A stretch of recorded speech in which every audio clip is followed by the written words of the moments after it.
السلام علیکم ورحمۃ اللہ وبرکاتہ۔ انا معکم محمد عبداللہ المشمر۔ امید ہے کہ آپ سب خیریت سے ہوں گے۔ آج کا ہمارا سبق الدرس السادس، چھٹا سبق ہے۔ آج کے اس سبق کے اندر ہم اسماء الفواکہ، ایک اچھی چیز تاکہ آپ کا ذائقہ کچھ اچھا ہو جائے، وہ یہ ہے کہ پھلوں کے نام ہم آج اس سبق کے اندر دہرائیں گے۔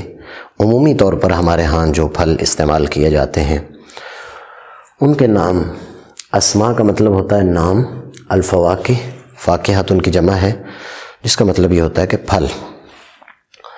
تو سب سے پہلے تفاح سیب، تفاح سیب،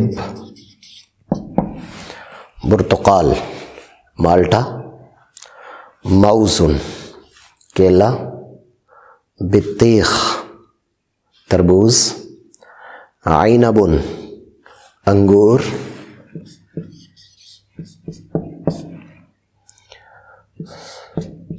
اس کو تربوز، اور جوافہ امرود۔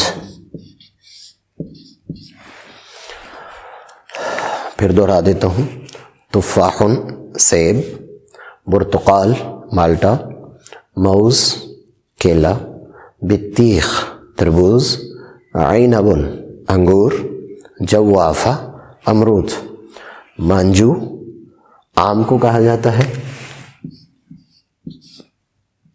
یہ معرب کلمہ ہے، معرب ایک اصطلاح استعمال کی جاتی ہے۔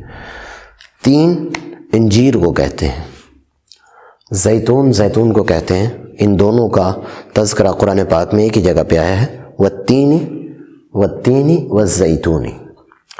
فراولہ سٹرابری کو کہتے ہیں، سٹرابری، سٹرابری۔ لیمون، لیمو کو کہتے ہیں۔ تمر، کھجور کو کہتے ہیں، تمر۔ احادیث میں بڑی کثرت سے یہ لفظ استعمال ہوا ہے کھجور کا، چونکہ نبی پاک صلی اللہ علیہ وسلم کے زمانہ مبارکہ میں اور وہاں پر اب بھی تمر بہت زیادہ کثرت سے پائی جاتی ہے۔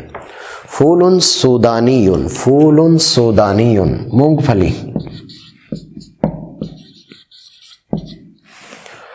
کمثرا ناشپاتی،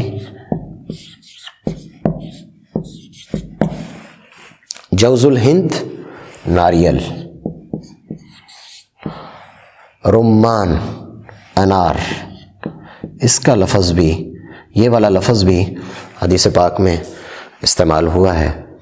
زبیب کشمش، شمام خربوزہ۔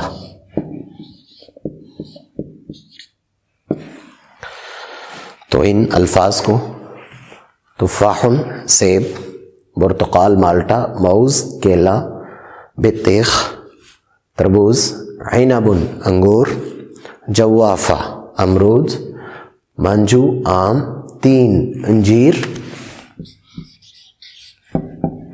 زیتون زیتون، فراولہ سٹرابری، لیمون لیمن، تمر کھجور، فول سودانی مونگ پھلی، کمثرا ناشپاتی، جوز الہند ناریل، رمان انار، زبیب کشمش اور شمام خربوزہ۔ تو یہ اکثر طور پر استعمال ہونے والے الفاظ ہیں جو ہم پھلوں کے لیے استعمال کرتے ہیں۔ اگر آپ کے علاقے میں یا آپ کے ہاں کوئی اور پھل ہے جسے استعمال کیا جاتا ہے تو اس کا نام بھی آپ ہم سے کمنٹ کے اندر شیئر کریں۔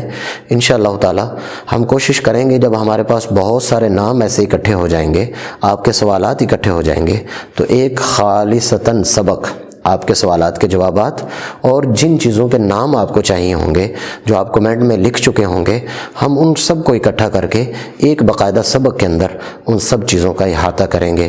اللہ تعالی ہم سب کی مساعی جمیلہ کو قبول فرمائیں۔